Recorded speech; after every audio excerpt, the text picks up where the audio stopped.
Good morning everyone. We are announcing our test series for HPS Mains 2022 this year। और इस test series की मैं broad जल्दी से एक रूपरेखा बता देता हूँ कि ये जो मेंस टेस्ट सीरीज है क्या इसके सेलिएंट एस्पेक्ट रहेंगे और कैसे आप इसको अटेम्प्ट करेंगे। तो ये जो टेस्ट सीरीज है इसके अंदर total 22 test will be provided.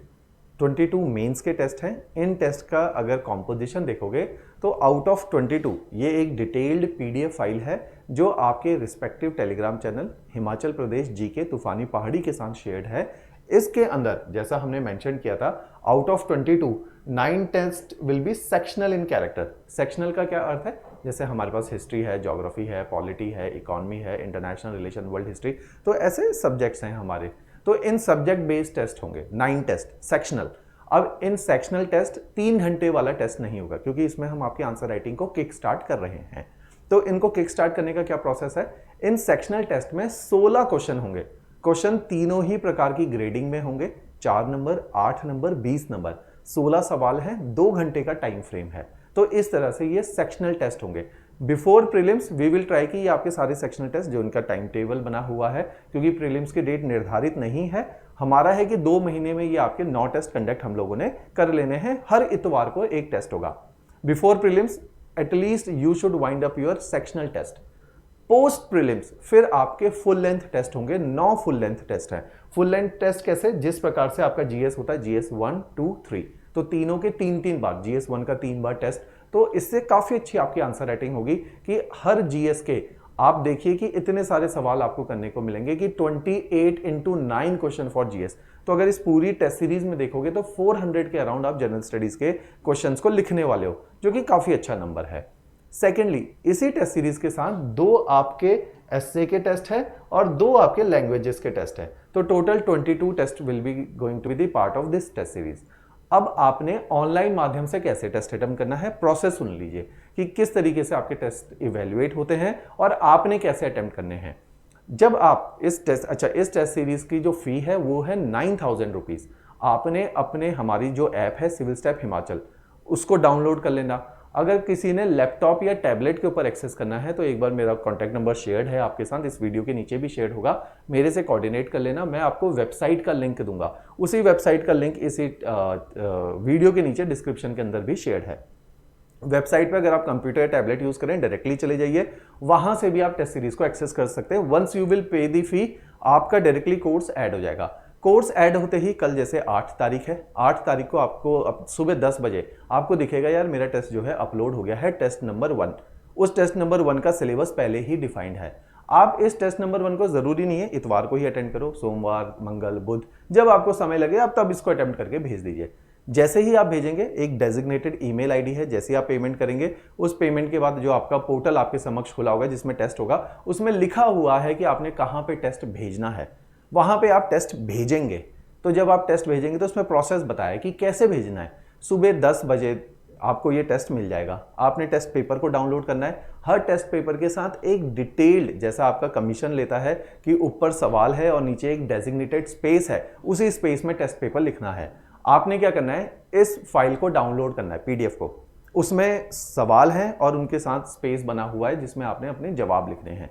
Download कीजिए, उसमें लिखिए और उसकी फोटोग्राफ खींच के, जैसे कई सारे सॉफ्टवेयर हैं, कागज है, ऐसे ही कैम स्कैनर है, वो इसको स्कैन कर लेगा। आपने जो भी पीडीएफ लिखी है इन सबको स्कैन करके एक कंप्लीट पीडीएफ फाइल बना लिया जाएगा। जैसे ही वो कंप्लीट पीडीएफ होगी, डेजिग्नेटेड ईमेल आईडी testcivilstep@gmail.com, इस पे आपने मेल करना है। मेल करते वक्त सब्जेक्ट का ध्यान रखना है, आप अपना शुभ नाम लिखेंगे और साथ में टेस्ट नंबर लिखेंगे, क्योंकि कंप्लीट टेस्ट सेल है हमारा। वो टेस्ट सेल क्या करेगा कि उसने आगे जो फर्दर फैकल्टीज हैं जो उनको इवेल्युएट करेंगे, इसके ऊपर डिटेल फीडबैक देंगे, उनके पास ये टेस्ट सेल इस पेपर को पहुंचा देगा। तो टेस्ट सेल ने क्या करना है, जो कोर्स कोऑर्डिनेटर हैं उन्होंने इसको आगे फॉरवर्ड करना है रिस्पेक्टिव फैकल्टी को। तो आपका टेस्ट नंबर और आपका नाम ये जरूर लिखा होना चाहिए, इससे पता चलेगा उन्हें कि किस फैकल्टी को कौन सा टेस्ट भेजना है। तो ये एक पूरा प्रोसेस है।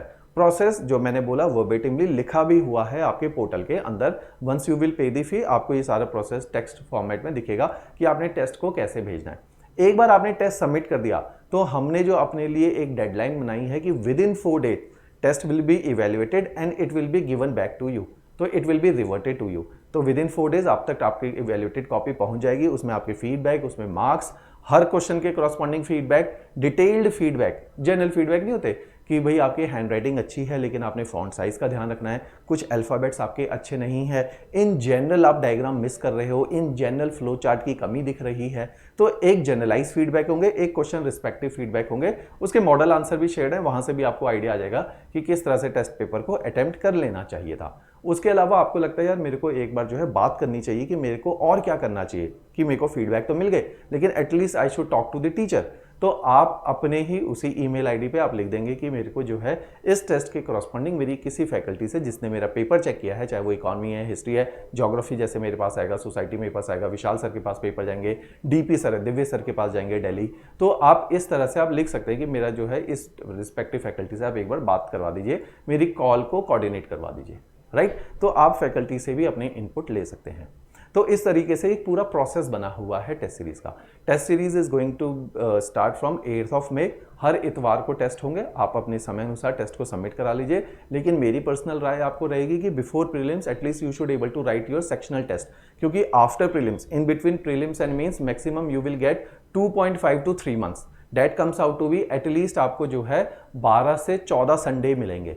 तो इतने कम संडेज के अंदर आप 22 टेस्ट नहीं निपटा पाएंगे। तो ये टेस्ट सीरीज जो प्रीलिम्स के बाद लेते हैं, जो मेरा प्रैक्टिकल अनुभव है, हमारे बहुत सारे बच्चे इस बार इंटरव्यू में बैठ रहे हैं, लेकिन मेंस को वही क्लियर करते हैं जो समय पे चीज़ों को शुरू करते हैं, क्योंकि बिटवीन प्रीलिम्स एंड मेंस बहुत ज़्यादा टाइम नहीं होता है एक्चुअली में।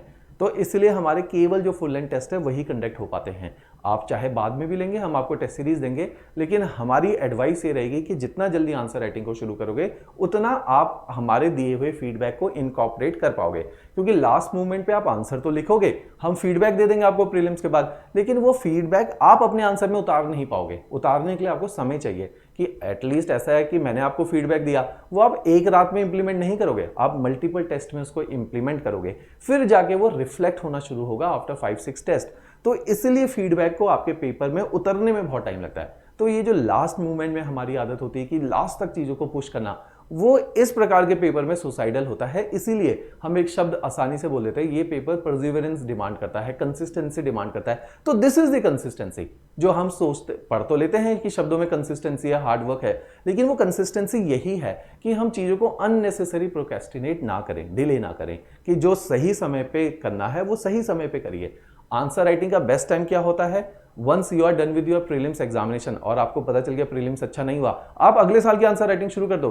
If you are that sure about this examination कि निकालना तो यही एग्जाम है, तो आपने अगले साल के लिए प्रिपेयर करने लग जाओ कि जो हो गया सो हो गया।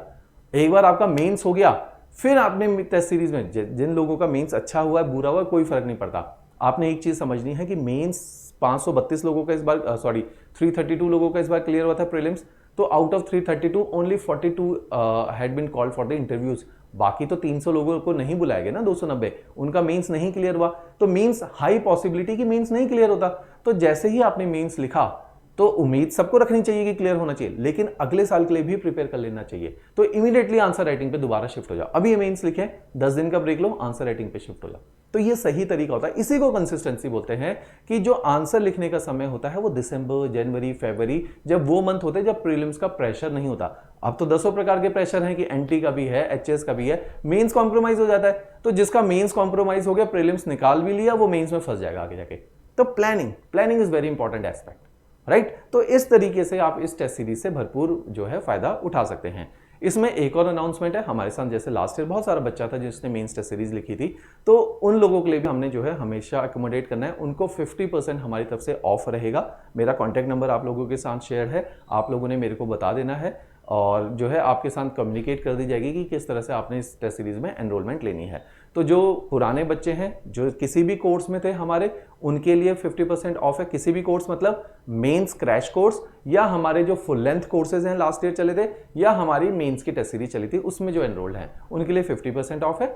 50% ऑफ उन लोगों के लिए है जो सिंगल पेरेंट चाइल्ड हैं या वो बीपीएल फैमिली से बिलोंग करते हैं। तो उनको क्योंकि फाइनेंशियल प्रॉब्लम है तो इसलिए केवल उनको जो है अलग से हम कंसेशन देते हैं। तो कंसेशन के 2 ग्राउंड है, या तो हमारे पास हमारा बच्चा है, या फिर वो जो है बीपीएल फैमिली है या जिसपे फाइनेंशियल एक्चुअली कंस्ट्रेंट है, दैट इज बीपीएल फैमिली और सिंगल पेरेंट चाइल्ड। ऑलराइट, तो ये 2 प्रावधान है जिसमें आप डिस्काउंट को अवेल कर सकते हैं, राइट। तो इस टेस्ट सीरीज को आप लोग एनरोल कर सकते हैं जिन लोगों की, अच्छा जिन लोगों की टेस्ट सीरीज किसने लेनी है, जिसकी ऑलरेडी प्रीलिम्स के को लेके लगता है यार शॉर्ट सा है, क्योंकि अभी एनटी का पेपर पोस्टपोन्ड हुआ था तो मेरी तैयारी पूरी हो चुकी है, क्योंकि एनटी और एचएस का प्रीलिम्स का लेवल ऑलमोस्ट बराबर है, तैयारी आप अच्छे लेवल पे करके जाते हो। तो जिसका जीएस पूरा हो रखा है, ऑलमोस्ट करंट पूरा हो गया है, हिमाचल जीके पूरा पढ़ लिया, they should switch to the mains, क्योंकि अभी जो है एचएस का प्रीलिम्स होने में समय है।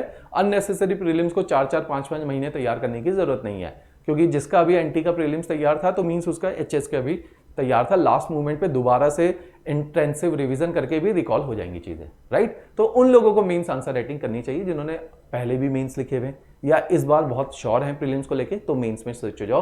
क्योंकि मैं अपने पर्सनल एक्सपीरियंस से बता रहा हूँ, इतने साल के टीचिंग एक्सपीरियंस से बता रहा हूँ, जो लोग लास्ट मोमेंट पे जागते हैं उनका नहीं होता है। बहुत ब्राइट, बहुत ब्लीक पॉसिबिलिटी कि 100 में से कोई ऐसा होगा जो लास्ट मोमेंट में उठा और उसने मेंस लिखा और उसका क्लियर हो गया, लेकिन वो 100 में से एक होगा। That should not be your role model. आपने वो करना है जो एक प्रोसेस का पार्ट है। क्लियर। तो अगर इस टेस्ट सीरीज से लेके कोई भी इंक्वायरी है तो you can call me. Alright, चलिए जी, थैंक्स अ लॉट।